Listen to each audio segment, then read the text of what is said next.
Hello everyone, John Eaton here, the main vocalist and instrumentalist and producer and album artist and quite literally everything behind Where He Is Eaten. Today I'd like to do a little segment where I cover all of the influences that led to the creation of Greater Than God and White, my newest album. So to start this off, I want to first thank Rowan S. Harvard, one of my favorite artists ever, even though I've only liked one song from him, and that one song is really good. It's the track Autoluminescent by Rowan S. Howard. It's off of his album God Fucking Damned. As I was saying, it's the track Autoluminescent by Rowan S. Howard.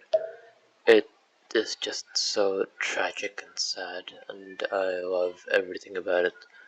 So much so that I decided to make it the title of my album, Kill Yourself, Java. The Greater Than God and White. Alright, so let's start with the first track, Bedrotting. I'll be skipping along because I don't want to waste too much time.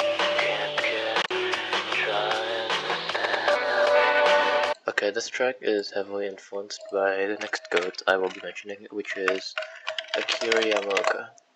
This man right here, this beautiful Japanese man.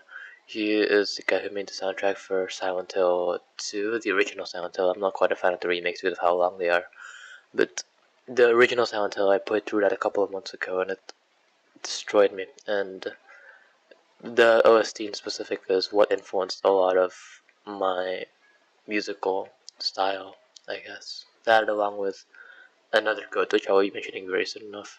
But in the creation of this track, I was heavily influenced by tracks such as, let me think. Let's look at the tracks on this album actually. I think I was heavily influenced by things such as Promise, Alone in a Town. No, Heaven's Night really influenced me, along with the hood classics of Love Song. It's this album is so beautiful. I love the original soundtrack.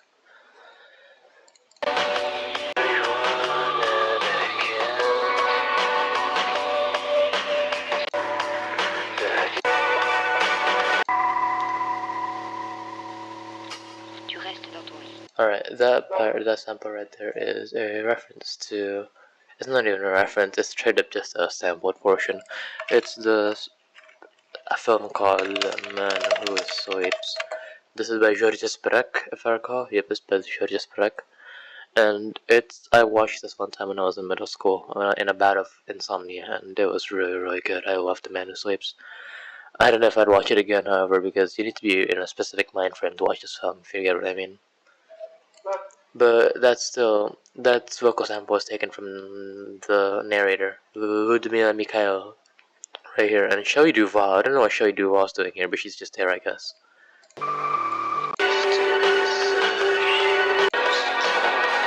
Another influence I'm noticing right now is, it doesn't need to be said, a lot of my vocals are influenced by him. He is the undisputed most iconic man in nu metal vocals. I'm not even going to lie. White Pony Hood Classic, Around the Fur Hood Classic. Let me check. Koi no Yokan Hood Classic. I haven't heard of anything else. So maybe I'm a fraud, maybe I'm a LARPer, but think of that how you will.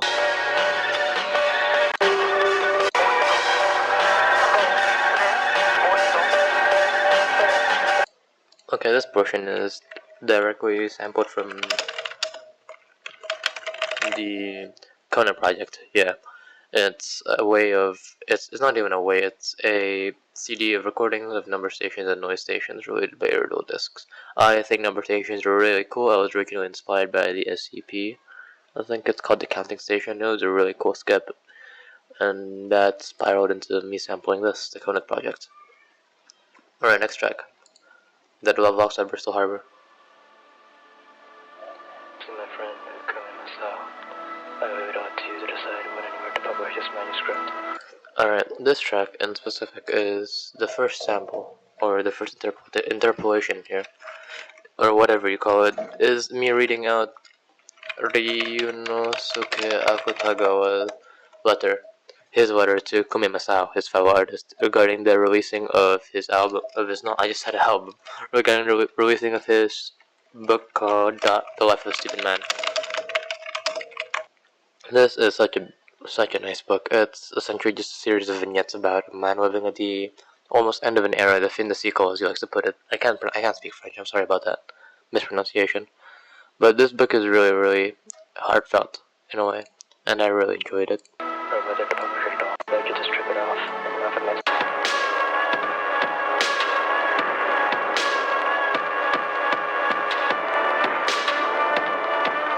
The sample in the background is not a sample at all. It's me making a bunch of synths, and then I made them into a long arrangement.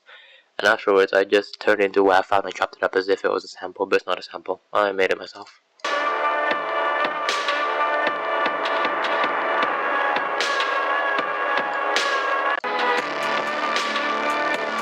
This specific bass is influenced by this track. This track by Young Lee, and I love this track so much. It's the dynamics between loud and quiet and loud, and the verse and the chorus is so nice.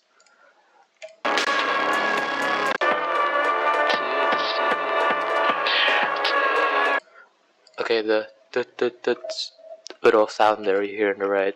It's this part in general actually is inspired by this Rain Road OST threat theme. It's a really nice theme, and the specific instrumentation and how organic it all sounds inspired this part right here, which is why it's so syncopated here.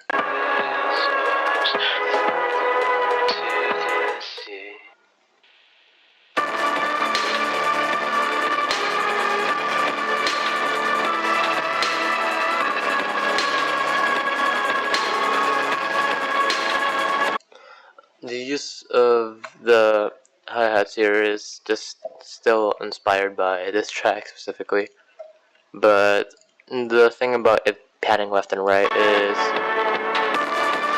is inspired by the track, I think. Yeah, Pride by Kendrick Lamar. One thing I noticed when I was listening to this, I think several years ago, was the fact that the hi-hats, I think it's not these trap hi-hats specifically, it's more of just a general, I think it was more of a right cymbal, but they went from left to right and right to left over and over again really slowly. I just sped that up and I used them for trap hi-hats here. And the snare that you're hearing right now is the chop snare, of course, the iconic.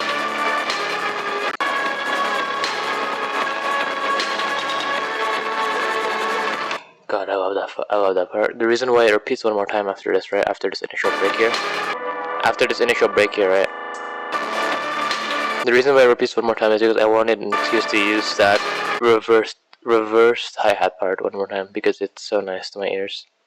Okay, next song, All Teeth No Hope. This track is actually a cover of this track right here by Afterlives.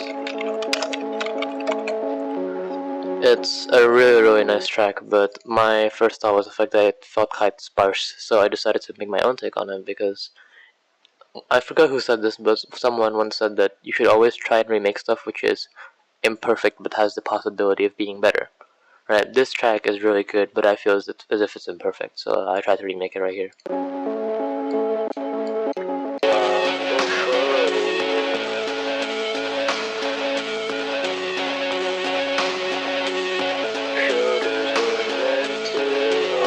You can really feel the trip hop influences here. I was also getting into Portishead at the time because they're just that cool. And this part segment specifically was heavily inspired by some of the stuff you've seen in what is it? And Dummy, their album, the Blue album. I just either call it Dummy or the Blue album. It's one of the two, but this part has like really inspired.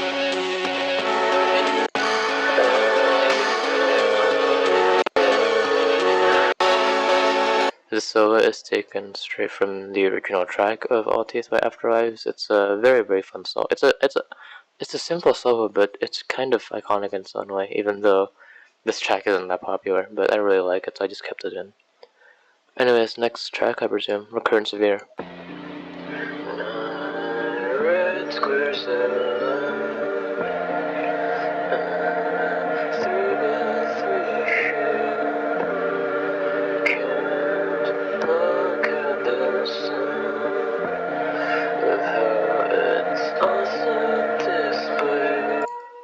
This is the track where I kind of wanted to. Sorry for the vocals. So sorry for the voices in the background over there. That's just how it feels like to be in Indonesia, I guess. He's getting louder. Oh my god. Is he done? I think he's done. Whatever. Anyways, as I was saying, this is the track where I wanted to use my voice more recurrent severe, right? So first off, the lyrics. I'm not gonna go over the lyrics one by one, of course. I'll just go over any standout ones. Then red scores a line in a 3x3 shape. That is a reference to Silent Hill, the ending. No, not the ending, but the part near the ending in the climax. That's if you play the games, you'll get that. I swear I'm not a LARPer. I swear I've played the original one. Kanye missed the other day. Yeah, I'm fucking depressed. It is how it is, I guess. I just can't realize crashing in the same car. That is David Bowie. That is just David Bowie. It's the track crashing. I'm always crashing in the same car. I forgot the actual name, but I think it's the part that has a segment that. Yeah, it's crashing in the same car. That's what it's called. The track. Falling down the same tower. I'm recurrent severe. That's the type of depression I have, according to my psychiatrist. I'm too tired to steer. Cut a Polaroid of a candid moments with friends. You try and find the other half, but you're left with them. That's what happened IRL, except it wasn't as sad a circumstance.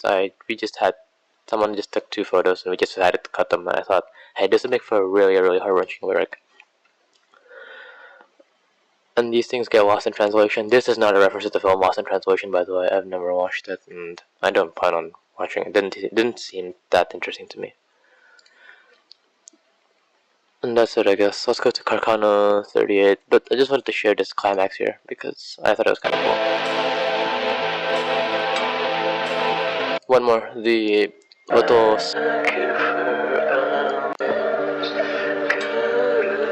The little snare over here is actually just taken from this track. There's another guy outside. Damn. Ignore that. It's this track. If you listen to the first few seconds, you'll immediately know where the sound is from. No, Carcano 38.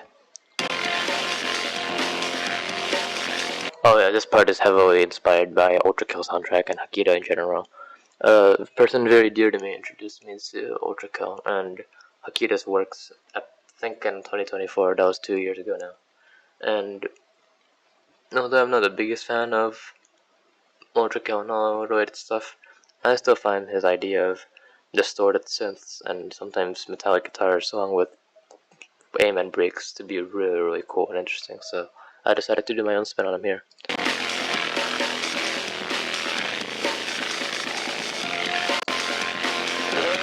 This is of course the track about Lee Harvey Oswald, my goat, my man. This way it's called Carcano 38. Fun little history lesson here, the gun that he used was a Carcano 38. It's known for its inaccuracy, let's just say that, and the fact that he managed to land that shot in general is nothing short of amazing. Nothing short of an achievement, you could say. The thing I was going for here is the contrast, essentially, between the really innocent sounding pianos in your left and right ears and this really dirty bass and this really dirty drum break in the middle.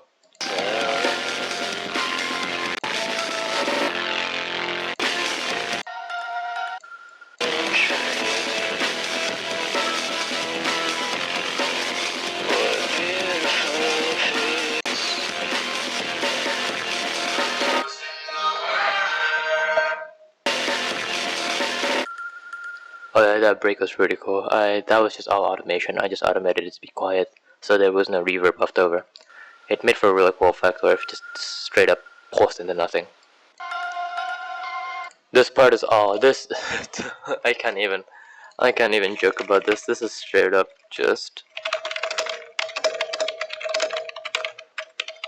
Mama Week is one of my all-time desert island bands. Where if I were trapped on a desert island, I would only bring Mama Week albums. This band is so beautiful to me. On Vita Buddha, a track called Ancient Souls No Longer Sorrowful. It goes from these really jazzy blues licks into a gorgeous piano segment before breaking down into the most raw breakdown I've ever seen in metal or in anything in general, I guess. This inspired that. I mean, this inspired that. No way I can inspire Mama Week, of course, because they're the undisputed ghost, and I am nowhere near their level.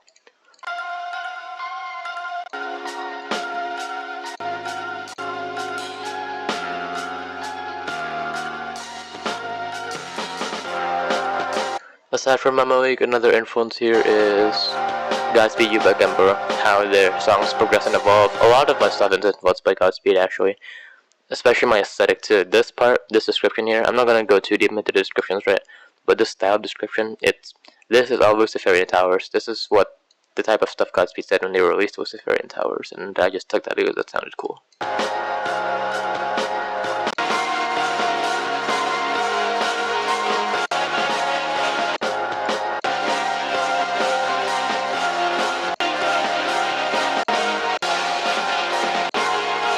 Yeah, this is a really cool track. I like it. Some of my friends say this is their favorites, but I'd argue otherwise. Ooh, yeah, this track is another cover. This is a cover of Cruise's Weird track called. See, no, not this Heather Roads. I'm sorry. Cruise's. Nothing wrong against the Heather Roads, but it's this one specifically. Yeah, Heather Roads. There will be no tragedies. Your robots are sounding like sirens now. This track is essentially just the guy from Cruise's Weird. I'm just gonna call it John Weird, the guy from Curse is Weird. This is just John Weird sitting with a guitar and his voice and just letting things out. And because of that, it's so sparse. You know what we do with sparseness? We remake it. Although I would say that this track is already perfect for me. I just decided to do my own spin on it because they gave me a room to do my own spin on it.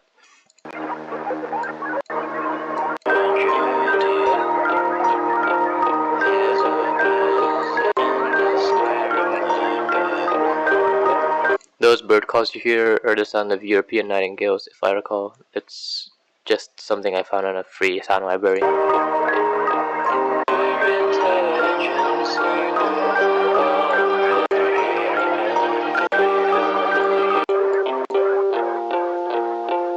Fun fact, this guitar right here is just a bass plugin. It's this specific bass plugin. I'm giving away my secret sauce. It's this specific bass plugin, but but I just pitched it up with Kilohertz. Shout out to Kilohertz, by the way. Incredible plugins for free too.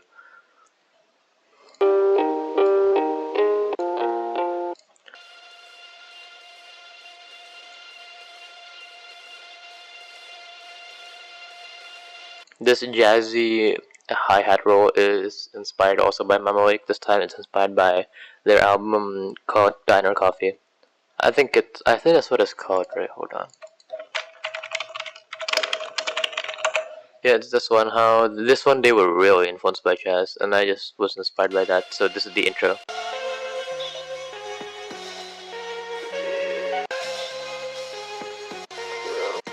This track is just like my take on shoegaze, you could say.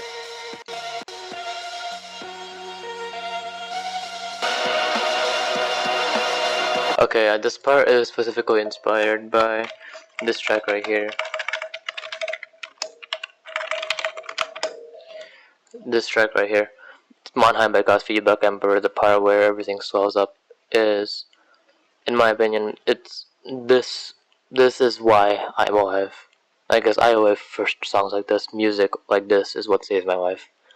And I just decided to do my own spin on it by making a climax where it switches between 3 notes, 4 notes, 5 notes, but I try to make each note be as impactful as I can, similar to how Mannheim works.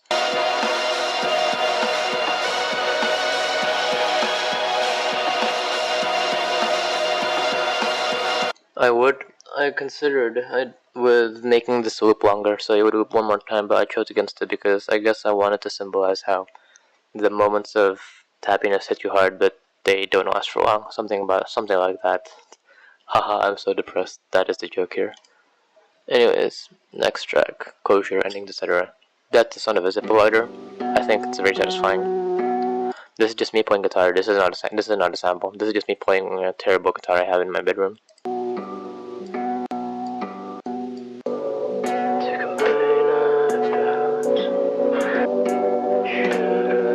Okay, this part specifically, the usage of how everything is, the usage of the trap hi-hats where everything is so reverbed and washed out. It's inspired by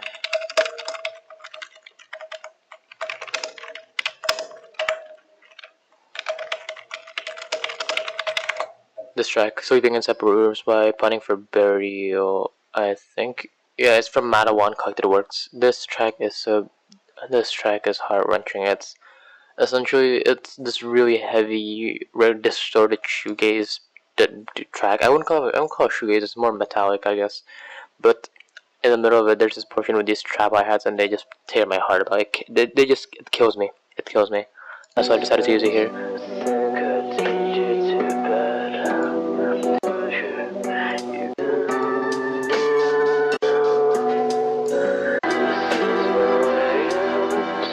The effect that's most dominant here is bit crushing, and for bit crushing, there is no one I go to other than this what is it? This plugin creator.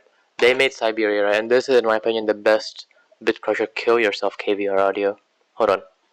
As I was saying, this is, in my opinion, the best bit crusher you can get for free on the market right now. I love this bit crusher. It has everything I would ever want, and I love soul slicing too because they make some really good plugins in general. I haven't tried out Uzumaki yet, but I will try it out if I get the chance. But everything else is utterly bangers.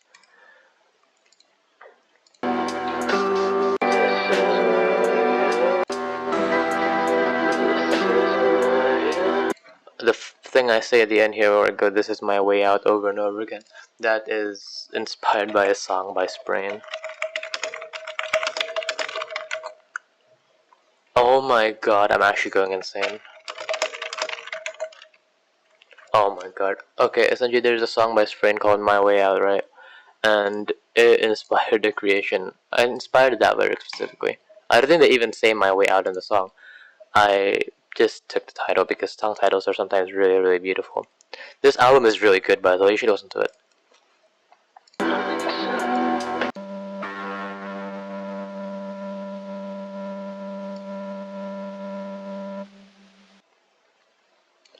And I guess that's the whole album. As for the cover art, this is. I'm just gonna go through through everything here.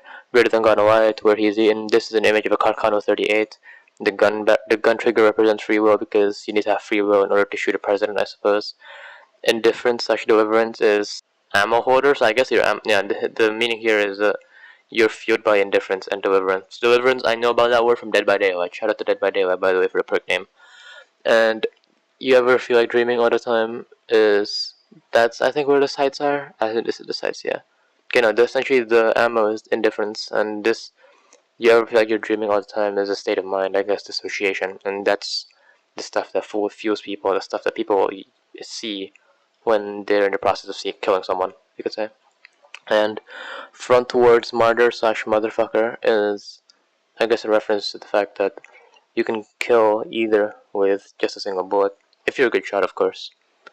And that's it, I suppose. That's Greater Than God and Light. I don't need to go over the description. I feel it's pretty self-explanatory, but yeah. I am John Eaton, the main guy behind Where He's Eaten. And thank you for your time and for listening to this little ramble, rant thing. Maybe I'll do more of these, who knows? Or I'll just post some boring trash clip dumps. We'll see how that goes. Take care, everyone.